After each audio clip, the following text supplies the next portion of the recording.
Banyak orang akhirnya muncul satu kekecewaan, kegalauan. Secara tidak sadar mereka mengambil satu kuasa pengharusan, satu kuasa mewajibkan semuanya itu harus terjadi. Padahal itu bukan kuasa dia. Padahal itu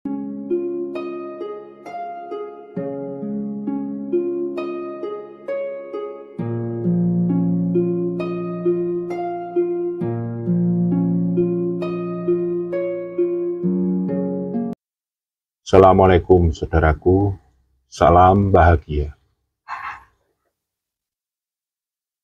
Kita manusia mempunyai kekuatan. Kita manusia mempunyai daya kuasa.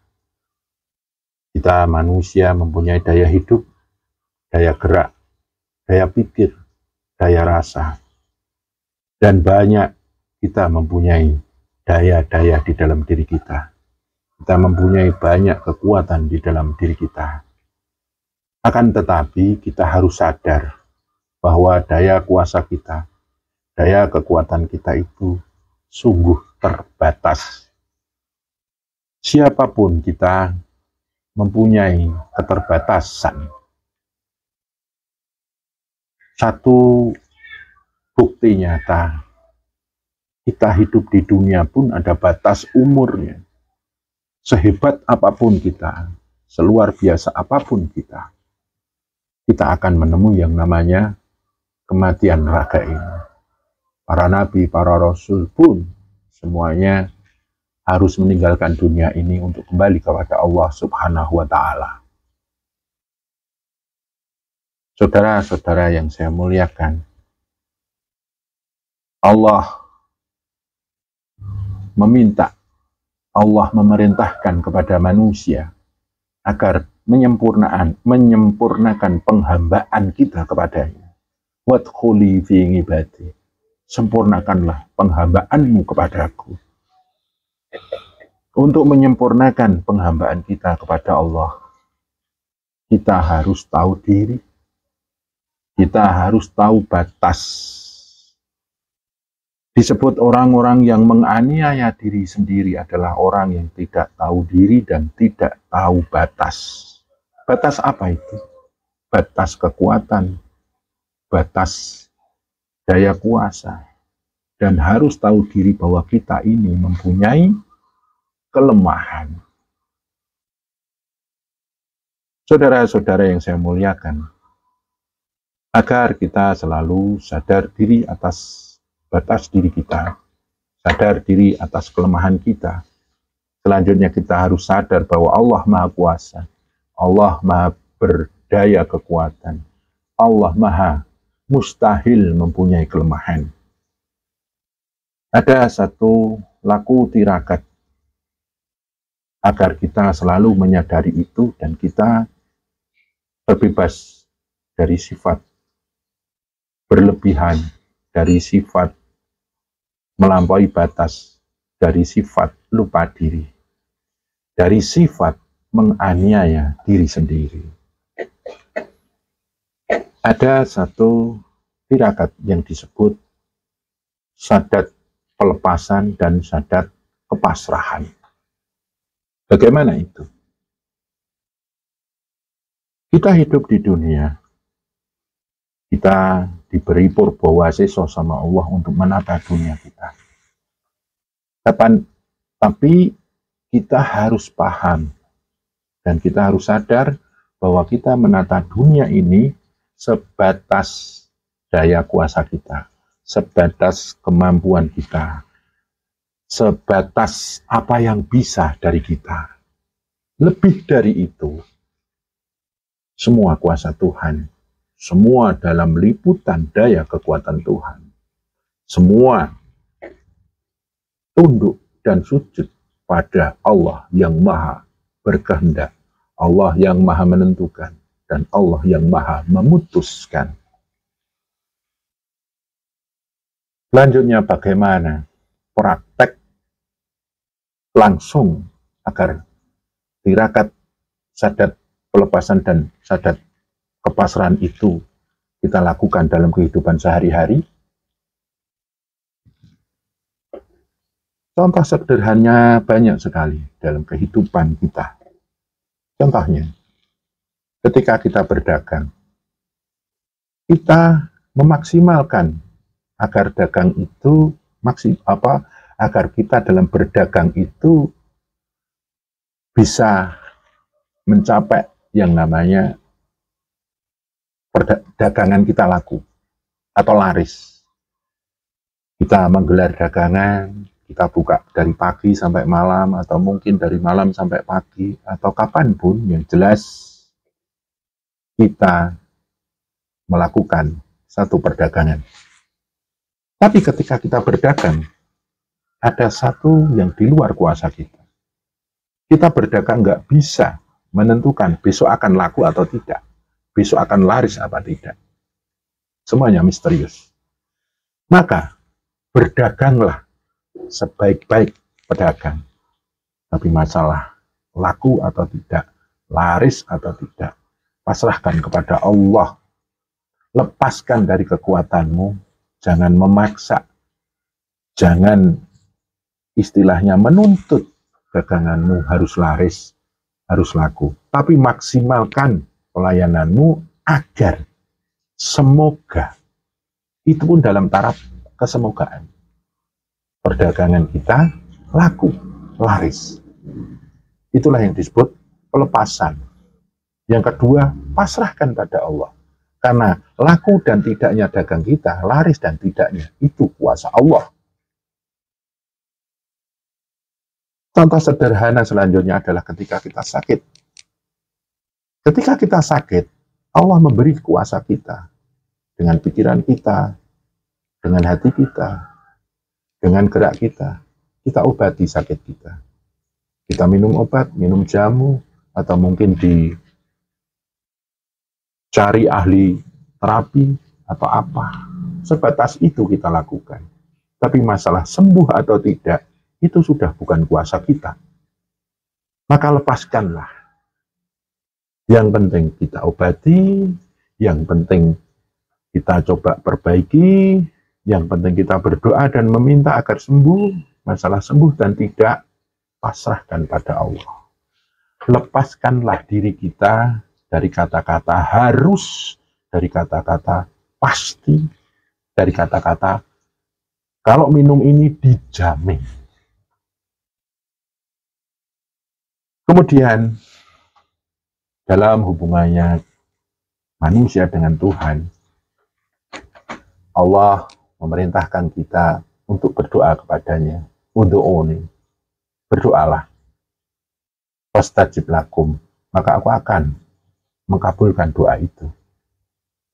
Ketika kita berdoa pun, kita harus melakukan satu pelepasan. Kita sholat duha, kita sholat hajat, kita sholat istikharah, sholat sunnah, kemudian kita berdoa. Atau habis sholat wajib kita berdoa. Kuasa kita hanya berdoa, meminta. Tapi masalah terkabul dan tidaknya, lepaskan itu. Jangan memaksa, jangan mengharuskan doa itu terkabul. Tinggal kita yakin dan iman saja. Terkabul dan tidaknya doa, itu sudah bukan kuasa kita. Itu kuasa Tuhan, kuasa Allah. Berhubungan dengan keluarga, berhubungan dengan anak contohnya. Saya duduk di sini, saya udah tidak punya kuasa anak saya di dalam sana harus ngapain. Anak saya itu ada satu hal yang di luar batas kekuatan saya.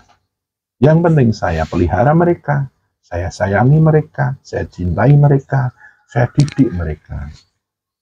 Dan saya berdoa kepada Allah yang terbaik buat mereka. Akan tetapi saya melepaskan yang namanya harus dan harus. Biarkan Allah membentuk, merakit. Biarkan Allah menumbuh kembangkan anak kita. Asal kita berusaha sebaik mungkin untuk anak kita. Asalkan kita berdoa sebaik mungkin kepada Allah untuk anak kita. Masalah nanti anak jadi apa, itu semuanya kuasa Allah. Tidak boleh kita memaksa Allah. Banyak orang akhirnya muncul satu kekecewaan, kegalauan.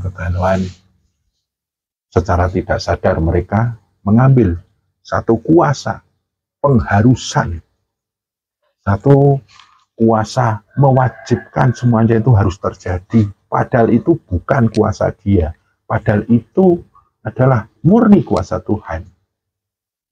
Contohnya juga lagi menasihati orang, berdakwah pada orang. Kekuatan kita hanya menasihati dan berdakwah. Itu pun kalau dia butuhkan. Kalau mereka tidak butuh nasihat kita, jangan dinasihati. Minimal kalau ada salah kita bisa menasihati, kita nasihati. Jangan suka mengumbar nasihat, jangan suka mengumbar apa. Kalau mereka nggak butuh. Termasuk di sini saya bikin YouTube pun, kalaupun ada yang mau mendengar, makanya di akhir video selalu saya ingatkan, kalau berguna ambil, kalau tidak tinggalkan dan lupakan. Saya pun tidak memaksa.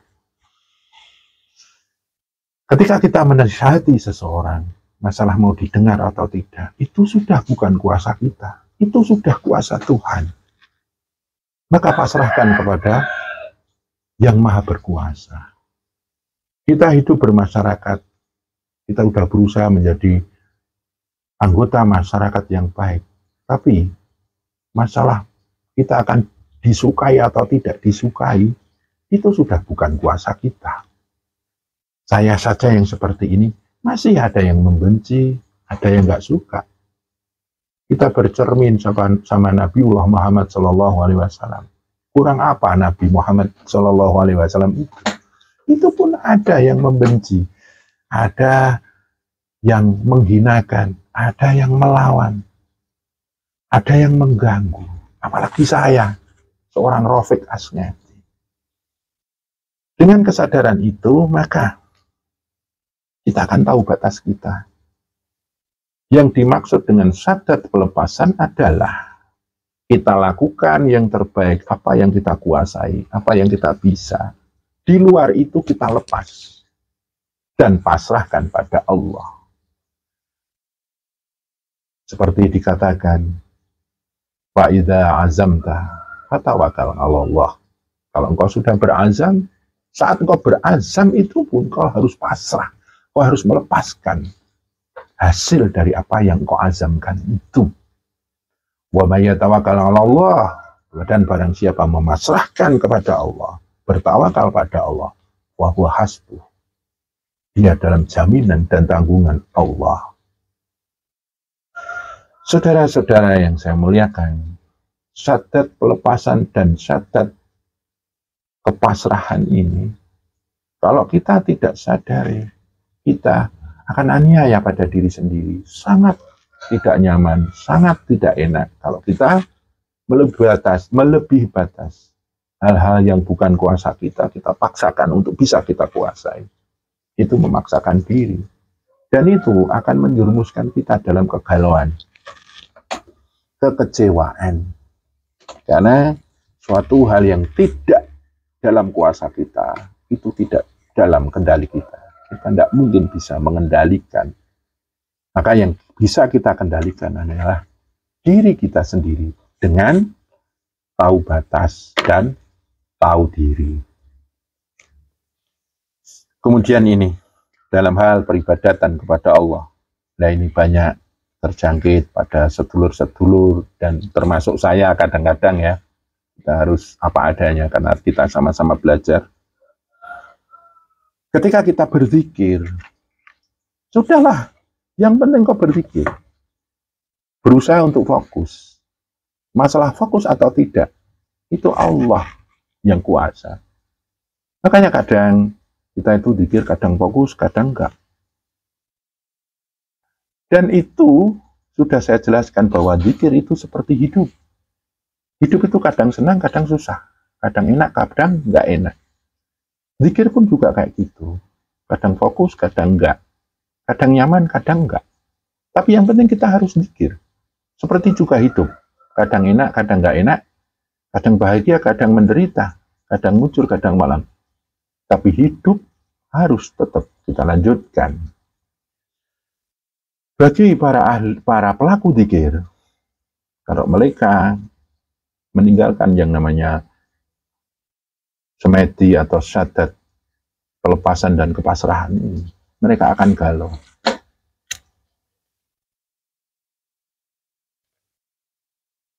Banyak yang bertanya, saya udah zikir, kenapa saya nggak bisa dapat ini, dapat ini? Saya udah berzikir, tapi kenapa dari dulu gitu-gitu saja? Coba introspeksi, mungkin zikir kita belum murni, belum didasari karena ikhlas, karena hanya Allah semata tujuan kita.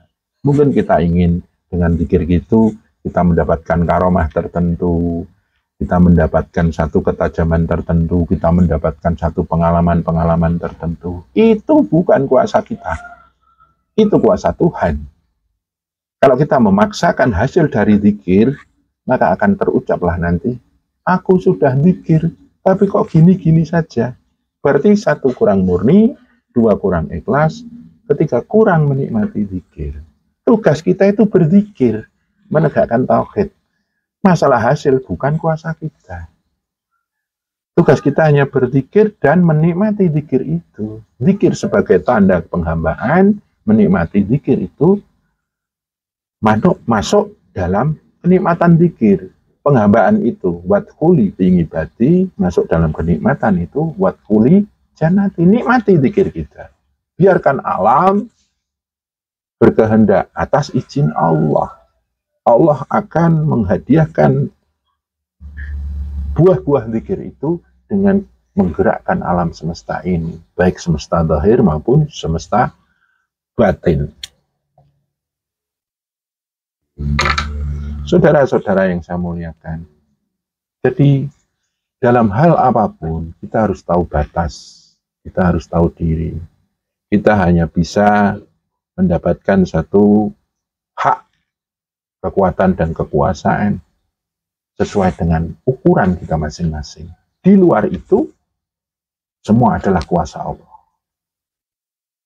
Pertama kita lepaskan, yang kedua kita pasrahkan. Selanjutnya apa? La haula wa la quwata illa billah. Puja-puji Tuhan. Subhanallah. Allah Maha Suci. Alhamdulillah. Allah Maha Terpuji. Allahu Akbar. Allah Maha Agung. Astaghfirullah. Allah Maha Mengampuni. Lepaskan, pasrahkan, kemudian puja-puji. Kemudian ridholah dengan apa yang ditentukan, yang ditakdirkan oleh kuasa Allah.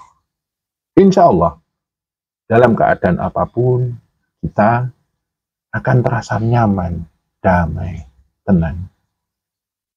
Khusus dalam zikir, ingat, tugas kita hanya berzikir. Masalah warid, masalah hidayah, masalah hadiah. Hidayah dan hadiah, itu sudah kuasa Tuhan. Jadi, zikir itu harus disertai dengan kepasrahan. Yang penting berusaha. Masalah hasil, semuanya serba misterius. Orang yang mendekati dengan Allah dengan murni, dengan ikhlas, tidak minta apa-apa. Hasbunallah wa ni'mal wakil, ni'mal maula wa ni'man nasir. Sungguhnya Allah Maha mendengar. Dengan kita datang, kedatangan diri kita dengan ridho, kita datang murni karena Allah. Sebetulnya Allah mendengar apa yang terbersih di hati kita. Tidak perlu diminta, Allah mendengar itu. Yang penting kita berzikir, kita lakukan, kita maksimalkan, kita istiqomahkan. Habis itu kita lepas dan pasrahkan kepada Allah. Biarkan Allah yang menilai. Biarlah Allah yang menentukan bagaimana hasil dari zikir kita. Kita tidak punya kuasa apapun. Satu detik ke depan, kita tidak punya kuasa apapun. Karena semuanya milik Allah. La haula wa la quwata illa billah. Seperti itu saudaraku, semoga ini bermanfaat dan kurang lebihnya saya mohon maaf. Assalamualaikum warahmatullahi wabarakatuh.